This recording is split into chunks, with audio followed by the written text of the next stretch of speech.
Ils disent que Paris est la ville de l'amour. Ils mentent. Paris est la ville des secrets.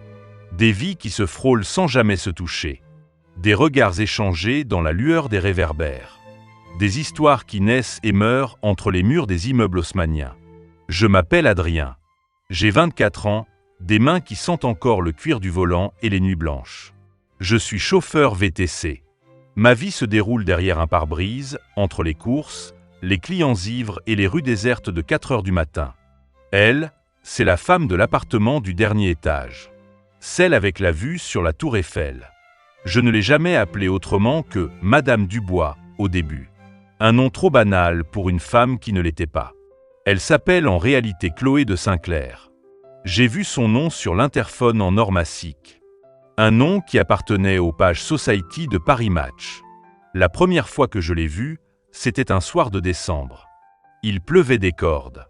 Elle est sortie de son immeuble, protégée seulement par un tailleur de soie noire qui valait plus que ma voiture.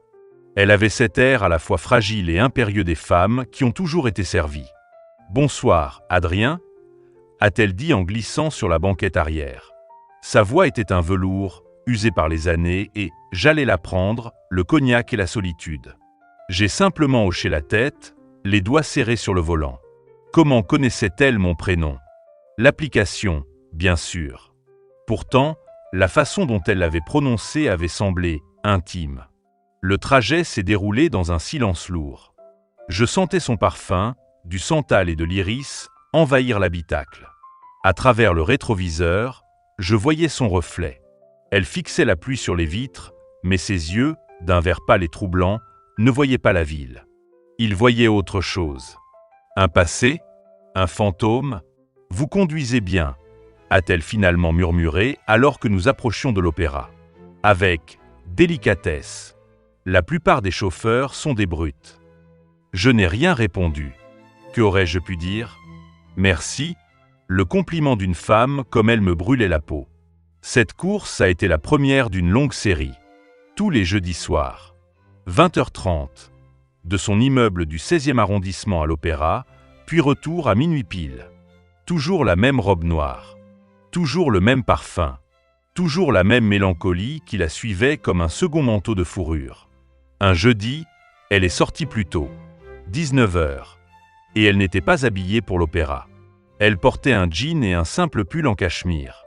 Elle avait l'air plus jeune, plus vulnérable. « Pas d'opéra ce soir, madame ?» ai-je demandé, surpris par mon audace. Elle a souri, un vrai sourire cette fois, qui a illuminé son visage et creusé de petites rides autour de ses yeux.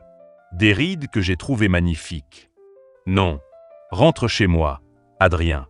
S'il te plaît. » Le « s'il te plaît » m'a transpercé. C'était la première fois qu'elle me tutoyait. Le trajet s'est déroulé dans un silence différent. Plus chaleureux, plus dangereux. Quand nous sommes arrivés, elle n'est pas sortie tout de suite. Elle est restée assise, les doigts jouant avec son sac. « Tu veux monter ?» a-t-elle demandé, les yeux fixés sur les siens dans le rétroviseur. Je déteste boire du cognac seul. Le monde s'est arrêté. Le bruit de la ville s'est estompé. Il n'y avait plus que son invitation, suspendue dans l'air comme une promesse et une menace. « Oui », ai-je répondu, la voix rauque. Son appartement était à couper le souffle. Au plafond, parquet chevronné, œuvre d'art moderne. Mais là encore, comme dans l'histoire du charpentier, ce n'était pas un musée. C'était un refuge. Un désordre élégant. Des livres ouverts sur la table basse. Un châle jeté sur un fauteuil. Et cette vue incroyable sur Paris qui s'étalait comme un tapis de diamants. Elle a versé le cognac. Nous nous sommes assis. Et nous avons parlé. Vraiment parlé. Elle m'a parlé de son mari, mort d'une crise cardiaque 2 ans plus tôt. De leur mariage arrangé, devenu une habitude confortable. De son ennui. De sa solitude dorée dans cette cage magnifique. Tu sais, Adrien, à 50 ans, on se rend compte qu'on a passé sa vie à jouer un rôle. Un rôle écrit par d'autres. Je lui ai parlé de ma vie. De mes études de droit abandonnées après la mort de mon père. De ce job alimentaire qui me rongeait l'âme. De mes rêves enterrés sous les factures à payer. Tu as l'âme d'un artiste, pas d'un chauffeur, a-t-elle dit en penchant la tête. Comment le sais-tu? Je le sens. Dans la façon dont tu conduis. Dans la façon dont tu me regardes. Le cognac a coulé. Les confidences aussi. La nuit est tombée sur Paris, et dans cet appartement suspendu au-dessus de la ville, les barrières sont tombées avec elle. À un moment, elle s'est levée pour mettre de la musique. Du Satie. Des notes simples et tristes qui ont enveloppé la pièce. Quand elle s'est retournée, je me tenais devant elle. Chloé, ai-je murmuré. C'était la première fois que je prononçais son prénom. Il a semblé résonner dans le silence. Je lui ai pris la main. Ses doigts étaient froids. Les miens, brûlants. Je l'ai attirée à moi. Elle n'a pas résisté. Notre premier baiser a été une découverte. Une exploration. Le goût du cognac sur ses lèvres, la douceur de sa peau, le frisson qu'il a parcouru quand mes mains se sont posées sur sa taille. C'était interdit. C'était fou. C'était inévitable. Tu es si jeune, a-t-elle chuchoté contre ma bouche. Et toi si belle, ai-je répondu en la soulevant dans mes bras. Je l'ai portée jusqu'à sa chambre. La ville lumière étincelait à travers les baies vitrées, témoin silencieux de notre amour impossible. Nous sommes devenus des amants secrets, des rendez-vous volés, des après-midi entiers passés dans son lit, à explorer nos corps et nos âmes. Elle m'a appris la lenteur, la sensualité des gestes millimétrés. Je lui ai apporté la passion, la fougue, la vie qu'elle croyait avoir perdue. Je n'étais plus seulement son chauffeur. J'étais son amant, son confident, l'homme qui lui avait redonné le goût de vivre. Mais Paris est une petite ville. Les commérages vont vite. Un jour, un article est paru dans un magazine People. Une photo floue de nous deux sortant de son immeuble. Le titre, la veuve de l'industriel et son jeune chauffeur, idylle surprenante dans le 16e. Le scandale a éclaté. Ses amis l'ont appelé, horrifié. Sa famille l'a mise en garde. Il est après ton argent, Chloé.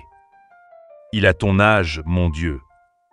La pression est devenue insoutenable. Un soir, elle a craqué. Je ne suis pas forte, Adrien. Je ne peux pas affronter ça. Leur regard. Leur jugement.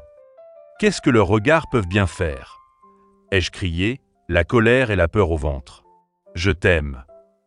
L'amour ne suffit pas, a-t-elle répliqué, les larmes aux yeux. Pas dans mon monde. Je suis parti.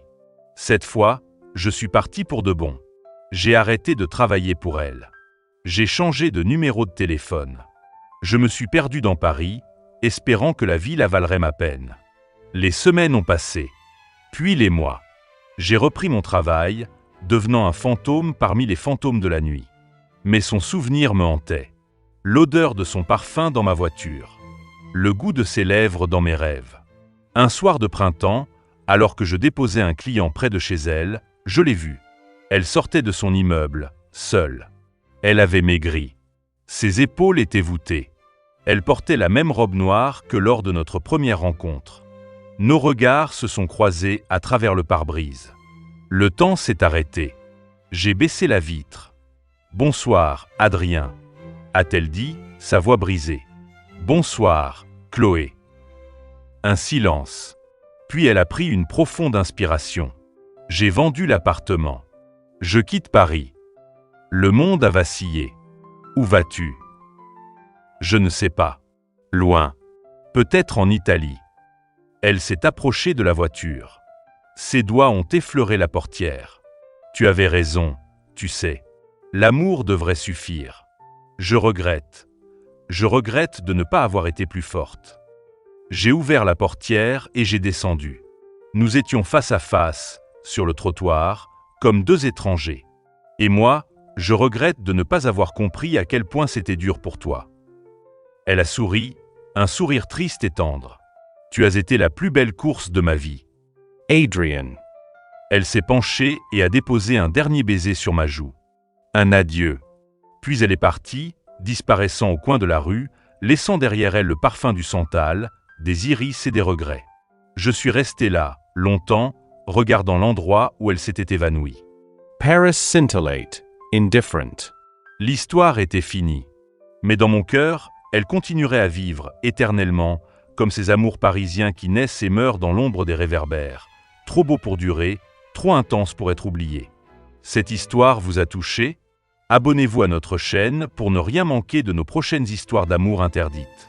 Likez et commentez pour nous dire quelle histoire vous souhaitez entendre ensuite.